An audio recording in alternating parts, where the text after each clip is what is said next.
Sanatana Dharma, an elementary textbook of Hindu religion and ethics, narrated by Vaidyanathan.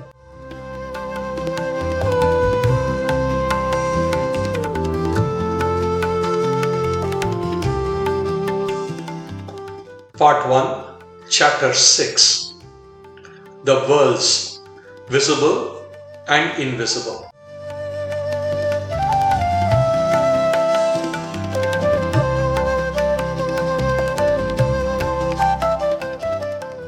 We all know one world, the world around us, which we can see, hear, touch, taste and smell. Science tells us about many parts of this world that our senses are not keen enough to perceive. Things too small for our eyes to see, too subtle to affect any of our senses. These parts of our world, which we cannot perceive, but about which science informs us, are still physical, although invisible to us. They are parts of our world. Physical matter includes solids, liquids, gases, and ethers, all made up of atoms of the same kind. Indeed, we have heard of other worlds that are invisible and not part of this physical world. These are the worlds into which people go when they pass away from this earth by death. The concept of Triloka or the three worlds is significant as every jiva is bound to the wheel of births and deaths within these worlds and their evolution proceeds there. These three worlds are created at the beginning of an immense period called a day of Brahma and perish at its end. Four other great lokas or worlds complete the Brahmanda, but they last throughout the life of Brahma. There are also subdivisions within the great lokas, such as Pretaloka and Pitraloka in Bhuvarloka, and Indraloka and Suryaloka in Swargaloka. The three great lokas of the Triloki are Bhurloka, Bhuvarloka and Swargaloka. Bhurloka is the physical world or the earth and is partly visible and partly invisible to us. Bhuvarloka is the world of becoming, intermediate between the earth and Swarga. And Swargaloka is the heaven world. In Bhurloka, the Prithvi Tattva is the basis of all forms, existing in 7 modifications: solid, liquid, gaseous, radiant, etheric, superetheric, and atomic. These latter 4 are referred to as the ethers. In Bhuvarloka, 7 similar modifications exist, but the basis is the Apas Tattva. In Swargaloka, there are also 7 similar modifications, but the basis is the Agni Tattva. The Jiva has 3 sheaths corresponding to these words: the Annamaya Kosha, the Pranamaya Kosha, and the Manomaya Kosha. The Annamaya Kosha or food sheath is also called because it is built up out of food we eat. It corresponds with the earth and is composed of the visible part of solids, liquids and gases. The Pranamaya Kosha or Prana sheath corresponds with the invisible part of our earth and is composed of ethers. Prana is the life energy and includes all the forces that science calls magnetic and electrical, but is much more than these. Both the sheaths are connected with Burloka. The Manomaya Kosha or mind sheath indeed has two parts. The denser part, where passions reside, is connected with Bhuvarloka. The finer part, where emotions and thoughts play, is connected with Swargaloka. There are other names for these sheaths, depending on the classification purpose. However, as one advances in knowledge, these names become quite intelligible. We will only notice three names that are very commonly used. The Sthula Sarira or solid body is indeed the same as the Annamaya Kosha, made of solids, liquids and gases. The Sukshma Sarira or subtle body includes the Pranamaya Kosha and the Manomaya Kosha.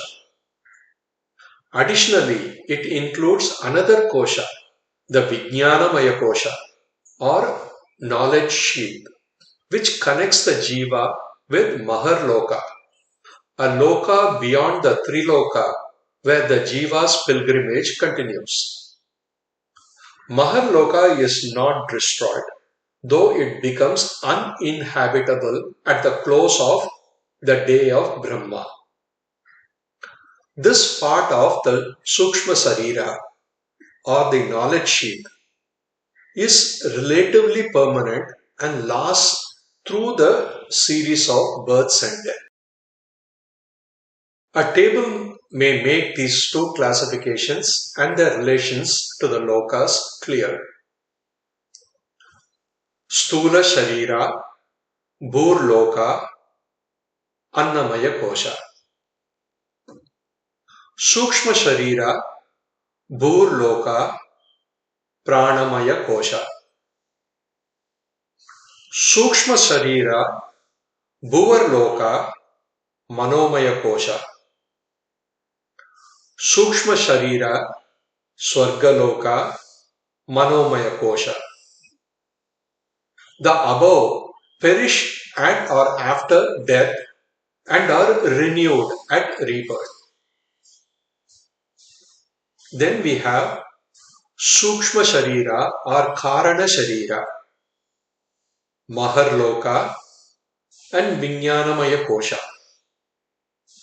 This does not perish at or after death, so it is not renewed at rebirth. The Sthula Sharira indeed contains the organs of action such as the hands, feet and those of speech, generation and excretion, often referred to as the Karmendriyas.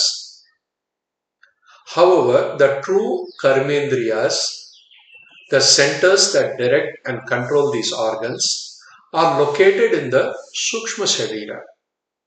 This is why emotions like joy, grief, or any strong feeling affect these centers and through them the organs. For example, hands may twitch, feet may tap, and speech may be impeded in irritation.